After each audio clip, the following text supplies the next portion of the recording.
নমস্কার। এ হচ্ছে দিব্য, মানে আমার ছাত্র। আমার যবে থেকে আমি ইউটিউব শুরু করেছি তবে থেকে এ দেখে আমার ইউটিউব। এর বাড়ি হচ্ছে বহরমপুর থেকেও দূরে। ও যেদিন প্রথম আমার কাছে আসে, দেখি আমি আমার ইউটিউবে যত ভিডিও দিয়েছি ওর সব মুখস্থ এবং সব ওর রেয়াজ আছে, মানে পুরো একদম মানে কপি যাকে বলা হয়, পুরো এত ভালো ও রেয়াজ করেছে। এটা আমার ভালো লাগে যে আমার ইউটিউব দেখে একদম পুরোপুরি সমস্ত বাজনা প্র্যাকটিস করেছে সেটা এ। হ্যাঁ, এছাড়া যে ইউটিউব দেখেও যে এরকম ভাবে সবাই সব বাজনা বুঝতে পারে। এর আগের দিন আমি ওকে বড় দুঠুকি তাল দিয়েছিলাম, তা আজকে আমি বললাম যে একটু বাজিয়ে শোনাও। সবে শুরু করেছে তাই না? সবে শুরু করেছে, খুব একটা ভালো হয়নি, তাও একটু বাজিয়ে শোনাও। প্রথম লওয়াটা বাজাও। ধা রি ই তা তে তে টি ই গুরু গুরু গুরু গুরু গুরু গুরু ধা রি ধা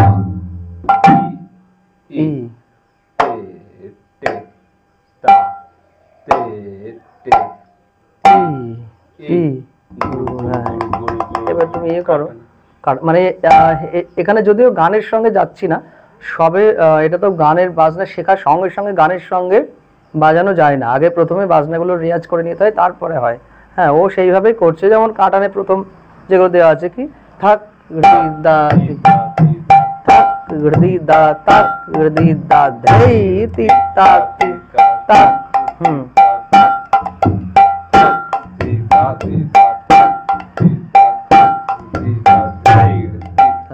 সরি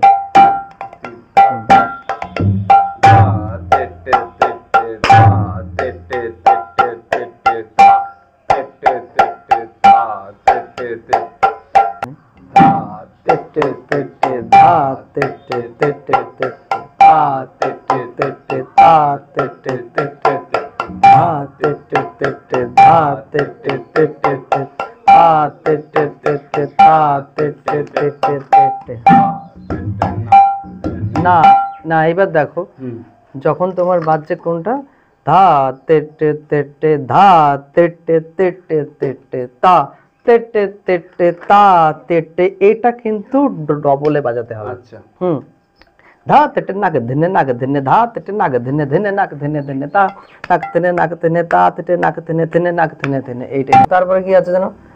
ধা ধিনে ত্রিক দা ধিনে দা ধিনে দা ধিনে ত্রিক দা ধিনে দা ধিনে তা ধিনে ত্রিক তা ধিনে তা ধিনে তা ধিনে তা ধিনে।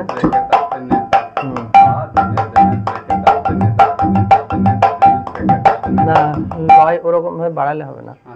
হ্যাঁ, ধা ধিনে ত্রিক দা ধিনে দা ধিনে দা ধিনে দা ধিনে ত্রিক দা ধিনে দা। হ্যাঁ, দা ধিনে ত্রিক দা ধিনে দা ধিনে দা ধিনে দা ধিনে তা ধিনে ত্রিক তা ধিনে তা ধিনে তা ধিনে তা ধিনে দা ধিনে ত্রিক দা ধিনে দা ধিনে দা ধিনে দা ধিনে ধিনে ত্রিক তা ধিনে তা ধিনে তা ধিনে তা ধিনে ত্রিক তা ধিনে তা ধিনে। পড়ো।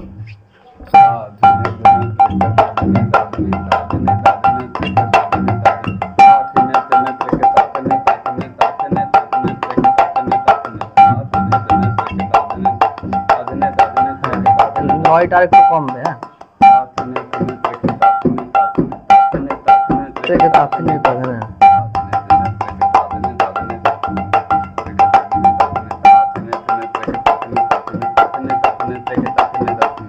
তুমি হচ্ছে আমার ইউটিউব থেকে কি শিখেছো সেইটা একটু শোনো। আচ্ছা ঠিক আছে, তুমি তাহলে একটা জামালের বল বাজাও।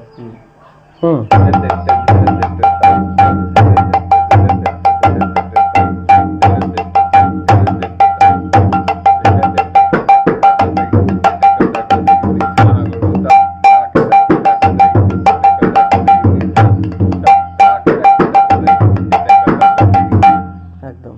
আর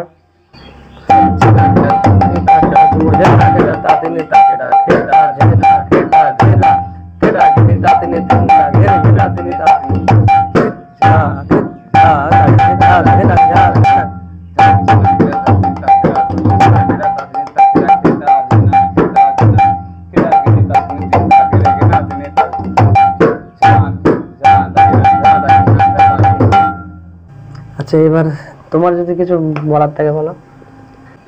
এরকম স্যার পাওয়াও আমাদের একটা সৌভাগ্য ব্যাপার, কারণ আমি অলরেডি স্যারকে প্রথম থেকে ফলো করছি ইউটিউবে।